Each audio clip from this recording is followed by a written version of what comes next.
Hello everyone, நான் Yugendran tally person. இந்த வீடியோவில் பிஸி அக்கௌண்டிங் சாஃப்ட்வேரை எப்படி யூஸ் பண்ணுறதுன்னு பார்க்கலாம். டேலியில் என்னெல்லாம் இருக்கோ அது எல்லாமே இந்த பிஸி அக்கௌண்டிங் சாஃப்ட்வேர்லேயும் இருக்குது, ப்ளஸ் பட்ஜெட்டில் இருக்குது.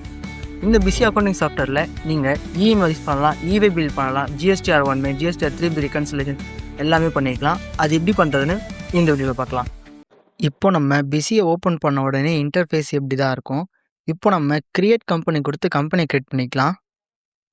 இப்போ நம்ம கம்பெனியோட ஜிஎஸ்டி நம்பர் போட்டால் மட்டும் போதும், டிஃபால்ட்டாக கம்பெனி கிரியேட் ஆகிடும். இப்போ பார்த்தீங்கன்னா ஜிஎஸ்டி நம்பர் போட்ட உடனே டீட்டெயில்ஸ் எல்லாம் ஆட்டோமேட்டிக்காக ஃபில் ஆகிடுச்சு. இது ஏதாவது சேஞ்சஸ் இருந்தால் சேஞ்ச் பண்ணிக்கோங்க. நான் இந்த ஜிஎஸ்டி நம்பர் ரிமூவ் பண்ணிவிட்டு கம்பெனியோட நேம் மட்டும் சேஞ்ச் பண்ணிக்கிறேன்.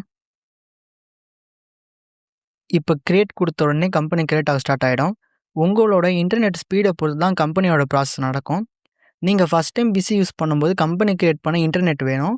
ஒன்ஸ் கிரியேட் பண்ணதுக்கப்புறம் நீங்கள் இன்டர்நெட் இல்லாமல் யூஸ் பண்ணிக்கலாம்.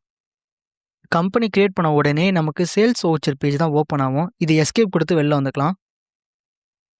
இந்த கம்பெனியை கிரியேட் பண்ணும்போது நம்ம ஜிஎஸ்டி நம்பர் இல்லாமல் தானே கிரியேட் பண்ணோம். இப்போது எப்படி ஜிஎஸ்டி நம்பர் ஆட் பண்ணுறதுன்னு பார்த்துடலாம். அதுக்கு அட்மினிஸ்ட்ரேஷனில் இருக்க கான்ஃபிகர் போயிடலாம். இதில் ஃபியூச்சர்ஸ், இதில் ஜிஎஸ்டி அண்ட் வேட்ன்னு இருக்கா, அதை கிளிக் பண்ணிக்கோங்க. இந்த ஜிஎஸ்டி பேஜில் உங்கள் கம்பெனி எந்த ஜிஎஸ்டி ரிஜிஸ்ட்ரேஷன் டைப் கீழே வருதோ அதெல்லாம் ஃபில் பண்ணி ஜிஎஸ்டி நம்பர் போட்டு சேவ் பண்ணிக்கோங்க.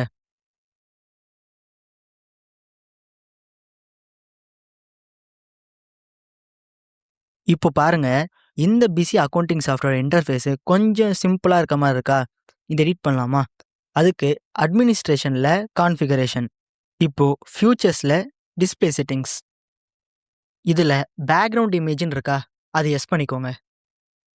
பேக்ரவுண்ட் இமேஜில் உங்களுக்கு எந்த இமேஜ் தேவைப்படுதோ அந்த இமேஜ் செலக்ட் பண்ணிக்கோங்க. நான் இப்போ ஒரு இமேஜ் செலக்ட் பண்ணிக்கிறேன். இப்போது ஃபிட் டு ஸ்க்ரீனை எஸ் பண்ணி சேவ் பண்ணிக்கிறேன். எனக்கு பிடிச்ச இமேஜை நான் பேக்ரவுண்டில் செட் பண்ணிக்கிட்டேன். ஆனால் இது ப்ரொஃபஷ்னலாக இருக்காது, அதனால் சேஞ்ச் பண்ணிக்கிறேன். எப்படி இதை செட் பண்ணுமோ அதே மாதிரி தான் சேஞ்ச் பண்ண போகிறோம். என்னோட ப்ரொஃபஷனுக்கு ஏற்ற மாதிரி நான் செட் பண்ணிட்டேன். உங்களோட பிஸ்னஸோட இமேஜை கூட நீங்கள் செட் பண்ணிக்கலாம். கம்பெனி கிரியேட் பண்ணியாச்சு. இப்போ நம்ம குரூப்ஸை பற்றி பார்த்துருவோம். டேலி மாதிரியே இதுலேயும் 28 குரூப்ஸ் இருக்குது. இந்த குரூப்ஸ் தான் ரொம்ப முக்கியம். ஏன்னா எந்த லெஜர் எது கீழே வரணும்னு சொல்லிட்டு இந்த குரூப் தான் டிசைட் பண்ணுது. நான் இந்த குரூப்பை பற்றி பெருசாக பேசுகிறோம்ல, ஏன்னா பிஸ்னஸ் பண்ணுற நிறைய பேருக்கு இந்த குரூப்ஸ் பற்றி தெரிஞ்சிருக்கும். உங்களுக்கு ஏதாவது இந்த குரூப்ஸில் டவுட் இருந்தால் எனக்கு கேளுங்க, நான் அதுக்கு ஹெல்ப் பண்ணுறேன். நெக்ஸ்ட் வீடியோவில் லெஜர் எப்படி கிரியேட் பண்ணுறது, அதோட ஷார்ட்கட்ஸ்லாம் என்னன்னு பார்க்கலாம். வீடியோவில் ஏதாச்சும் டவுட் இருந்தால் மறக்காமல் கமெண்ட் பண்ணுங்கள்.